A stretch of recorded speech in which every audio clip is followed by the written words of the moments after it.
Brigade Al-Qassam kembali menargetkan sejumlah tank Zionis yang tengah beroperasi di Khan Yunis, Gaza Selatan. Dari jarak dekat, sayap militer Hamas itu menyerang sejumlah tank hingga meledak dengan dahsyat. Video detik-detik Brigade Al-Qassam menyerang sejumlah tank Zionis itu pun dirilis melalui Telegram pada Kamis 14 Desember. Dalam video tersebut terlihat sejumlah tentara dan tank Zionis tengah beroperasi di Khan Yunis. Mereka pun tak sadar tengah diintai oleh Brigade Al-Qassam. Dari jarak dekat, Brigade Al-Qassam pun meledakkan tank-tank Zionis tersebut. Bahkan tank yang tengah melaju di sebuah jalan juga tak luput dari serangan Al-Qassam. Akibat serangan Brigade Al-Qassam itu, sejumlah tank tampak meledak hebat dan menewaskan seluruh penumpangnya. Dalam video tersebut juga menunjukkan Brigade Al-Qassam menyerang sejumlah tentara Israel. Para tentara ditembaki hingga tersungkur dan panik mencari perlindungan. Para tentara juga tampak tiarap untuk menghindari serangan dari Al-Qassam.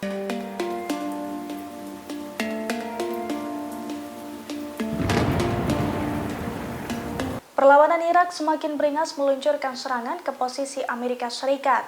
Bahkan dalam 3 minggu terakhir, serangan Irak terhadap Amerika Serikat telah meningkat hingga 45%.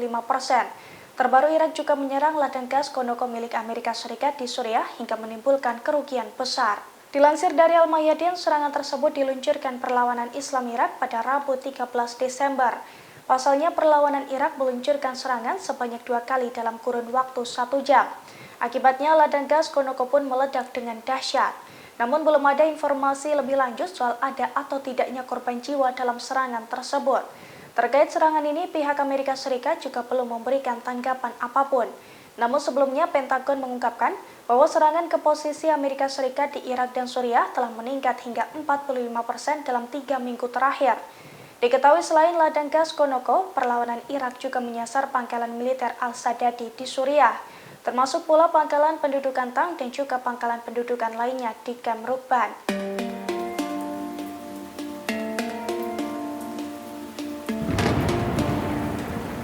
Posisi Amerika Serikat di Irak dan Suriah diserang habis-habisan oleh pasukan perlawanan Islam Irak.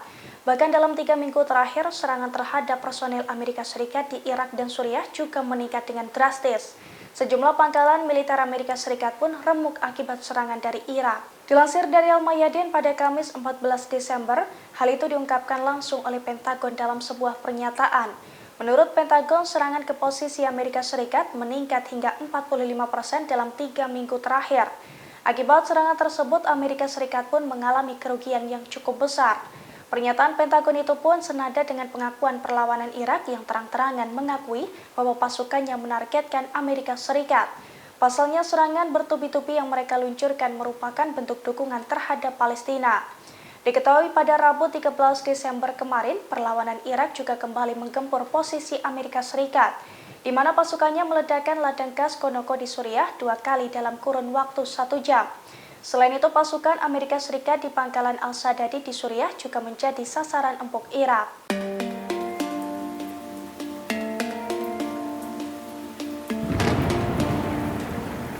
Pasukan Hizbullah kembali meluncurkan rentetan serangan ke posisi Zionis pada Rabu 13 Desember. Setidaknya ada 6 situs militer pendudukan Israel di wilayah pendudukan yang menjadi target Hizbullah. Akibat serangan tersebut, Israel mengalami kerugian cukup besar. Dilansir dari Al-Mayadin, serangan itu terjadi pada Rabu 13 Desember. Serangan tersebut dilakukan setelah Partai Perlawanan Lebanon mengumumkan gugurnya pasukan Al-Quds Al-Bassam.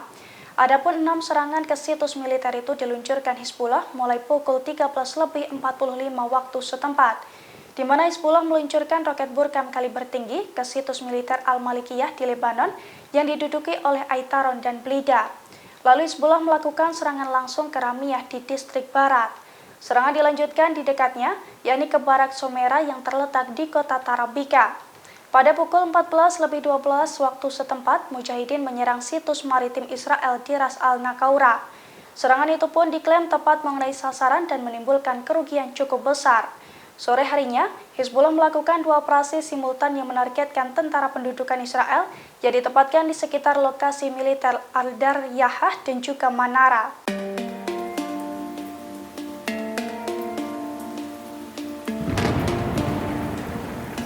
Pasukan Pertahanan Israel atau IDF berupaya menyergap wilayah Fallujah pada Rabu 13 Desember. Namun upaya tersebut digagalkan oleh pasukan perlawanan Palestina. Pasukan perlawanan Palestina menghujani wilayah tersebut dengan roket hingga membuat sejumlah tank kocar-kacir. Dilansir dari Pers Today, hal itu dilaporkan oleh stasiun televisi Al Jazeera pada Rabu 13 Desember. Pasalnya, tank-tank Israel berupaya menyerbu wilayah Al-Fallujah dan Al-Faqora. Namun aksi itu digagalkan oleh pasukan perlawanan, di mana pasukan perlawanan Palestina menghujani roket di wilayah tersebut hingga membuat tank-tank Israel kocar-kacir meninggalkan lokasi. Di sisi lain, pasukan perlawanan Palestina juga terlibat pertempuran sengit di sejumlah wilayah di Gaza.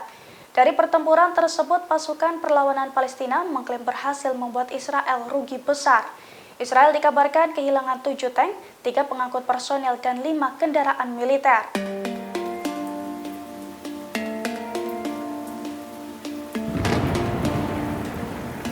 Israel diduga mulai kekurangan pasukan di jalur Gaza.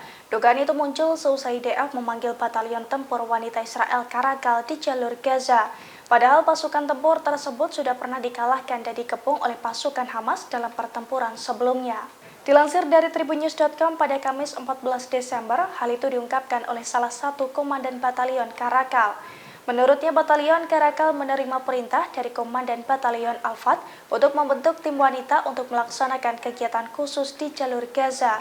Rencananya batalion Karakal akan bergabung dengan pasukan darat dan unit khusus di jalur Gaza dalam sebuah misi unik.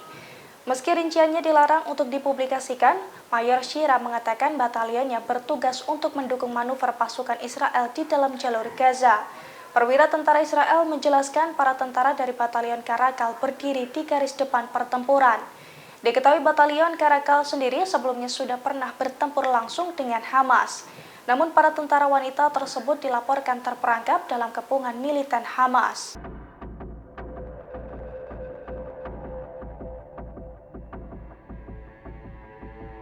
Taktik cerdik pasukan Hamas berhasil membuat Israel mengalami kekalahan terburuk selama perang di Gaza, di mana Hamas meluncurkan tembakan dan pemerakitan secara dadakan dari 2 arah berbeda. Alhasil hanya dalam 3 jam perang, Israel kehilangan 2 komandan tempurnya dan sejumlah tentara. Dilansir dari tribunnews.com, 10 tentara Israel tewas dalam 3 jam di distrik Sujaya, kota Gaza pada Rabu 13 Desember 2023. 2 diantaranya merupakan komandan pasukan berpangkat kolonel dan letnan kolonel. Mereka tewas dalam serangan mengejutkan yang dilancarkan Hamas di antara reruntuhan dan puing bangunan. Serangan itu bermula saat sejumlah tentara Israel melakukan pemeriksaan areal untuk memastikan situasi benar-benar aman. Namun tiba-tiba dari 2 arah berbeda mereka ditembaki dan dilempari bom rakitan. Menyadari hal itu, beberapa komandan IDF termasuk Letkol Tomer Ginpek, Komandan Batalion 13 Brigade Golani, langsung bertindak menyelamatkan para tentara tersebut. Pasukan Tomer ngotot melakukan penyelamatan agar Hamas tidak menyeret para tentara tersebut sebagai sandera atau menyita mayat mereka untuk negosiasi pertukaran tawanan. Diketahui pasukan Tomer berupaya melakukan pengepungan, namun Hamas sepertinya memiliki video pengawas hingga mengetahui pergerakan tentara Israel dan dengan mudah melakukan serangan tidak terduga.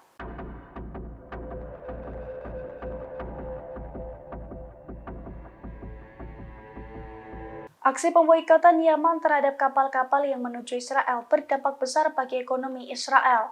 Sebab karena aksi tersebut, pendapatan di pelabuhan rezim Zionis di Eilat dan Asdod mengalami penurunan drastis. Dilansir dari Pers Today pada Kamis 14 Desember, hal itu diungkapkan oleh pejabat pelabuhan Eilat dan Asdod. Direktur Jenderal Pelabuhan Eilat mengatakan bahwa 80% pendapatan pelabuhan telah menurun. Pasalnya, hal itu terjadi sejak Yaman melarang kapal menyeberang ke Israel, di mana akibat aksi Yaman ini, salah satu perusahaan Jepang juga telah menghentikan pengiriman kapal melalui Laut Merah ke pelabuhan-pelabuhan Israel. Kepala Pelabuhan Eilat pun mengakui bahwa kapal-kapal yang datang ke Pelabuhan Eilat takut melintasi Laut Merah. Kapal-kapal pun kini memilih untuk mengambil jalur untuk melewati benua Afrika. Diketahui selama beberapa hari terakhir, para pejuang Yaman telah menyerang beberapa kapal Zionis dan sebuah kapal perang Amerika di Laut Merah. Yaman juga menjadikan jalur perairan ini sama sekali tidak aman bagi rezim Zionis dan menyebabkan kerusakan parah untuk Israel. Download Tribun X sekarang, menghadirkan lokal menjadi Indonesia.